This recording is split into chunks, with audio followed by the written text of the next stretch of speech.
Mummy હવે બહુ જ મોડું થાય છે. શું કરે છે? નકરું મૂક જ કરતી હોય. હા તે વસ્તુ તમારે મૂકવી કે નહીં? હાલો જઈએ. હેલો ફ્રેન્ડ્સ, સર્વોત્તમ ફૂડમાંથી હું કૃષ્ણા સુરતથી વાત કરું છું. હા અને હું કૃષ્ણાની મમ્મી. તો અમે જઈએ છીએ મારી શોપિંગ કરવા માટે. હા માસીના ઘરે વાસ્તુ છે ને, તો એને પણ નવા કપડાં લેવા છે. હા તો માસીના ઘરે વાસ્તુ હોય તો નવા કપડાં તો લેવા જ પડે ને. હા ગમે એટલા લઈએ ને તો ઓછા જ પડે છે. ચાલ હવે નીકળીએ, મોડું થાય છે. ઓકે. જો આજે ચણા બાફા મૂક્યા છે, તો તું કહેજી આજે ચણામાંથી શું બનાવીશું? પાણીપુરી. છોકરીઓ ચણા જોવે ને એટલે બસ પાણીપુરી પાણીપુરી, બીજું કંઈ દેખાય જ નહીં.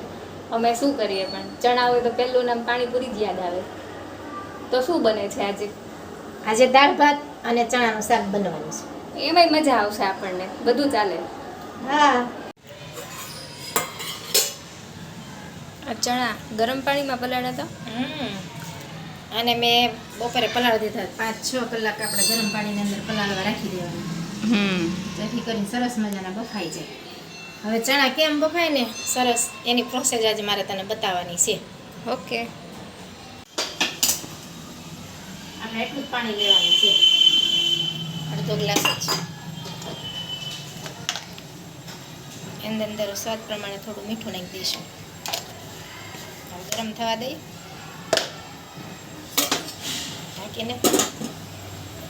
એનું પાણી બધું કાઢી નાખ્યું છે અને નીતરવા રાખી દીધા છે.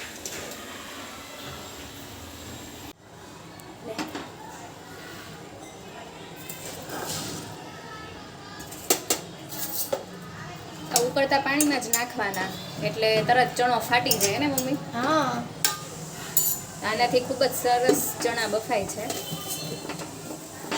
કેટલી સીટી કરવાની મમ્મી?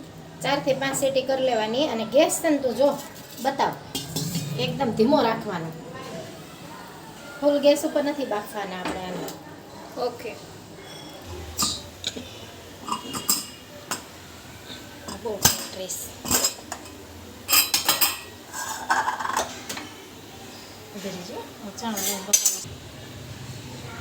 થઈ ગયો. ખીચડી થઈ ગયો. હાવ તો આપણે એટલું ઓછું પાણી નાખ્યું હતું તો હજી આટલું પાણી વધ્યું છે. હા આ તુવેરની કણકી હોય એવું લાગે છે મમ્મી. હા આપણે જો દેશમાંથી આખી તુવેર દાળ આવી હતી, પછી આપણે એને કરમો દઈને દાળ બનાવી હતી. તો આ દાળમાંથી આ કણકી નીકળેલી છે. તો આ કણકી છે ને એની આજે આપણે દાળ બનાવવાના. ઓકે. કેટલી વાર ધોવાની? 2 થી 3 વાર આપણે ધોવી પડે, ત્યારે એનો બધો ડોળ હોય ને એ જાય. જો આ દાળને પલાળી અને અડધો કલાક આપણે રાખવાની, જેથી કરીને પલળેલી દાળ હોય ને તો ફટાફટ બાફવામાં સારું પડે આપણને, અને સમય ઓછો જોઈએ, ગેસ પણ ઓછો જોઈએ. અને અડધો કલાક પહેલા બધી તુવેરની દાળ છે, ચોખા છે એ પલાળીને રાખી દેવાની. ઓકે. તો ફાઇનલી હવે દાળ ભાત અને ચણાનું શાક બની ગયા છે ને ખૂબ જ ટેસ્ટી બન્યા છે. તો આજે રસોઈ વહેલી બની ગઈ હતી, તો હવે હું દીવાબત્તી કરું છું. તો જે નવા વ્યુઅર્સ હોય એને ખાસ વિનંતી કે હજુ સુધી અમારી ચેનલને લાઇક શેર સબસ્ક્રાઈબ ન કર્યું હોય, ફોલો ન કર્યું હોય તો જલ્દીથી કરી દો. અને તમને અમારા વ્લોગ્સ કેવા લાગે છે જલ્દીથી મને કમેન્ટ પણ કરજો. તો ફરી મળીશું આવા અવનવા વ્લોગ સાથે. પડદાની પાછળ સર્વોત્તમ ફૂડથી હું કૃષ્ણા અને કૃષ્ણાની મમ્મી એન્ડ ફેમિલી. તો વધુ આવતા અંકે મળીએ ફરીથી આવા નવા બીજા વ્લોગ સાથે. ત્યાં સુધી આવજો.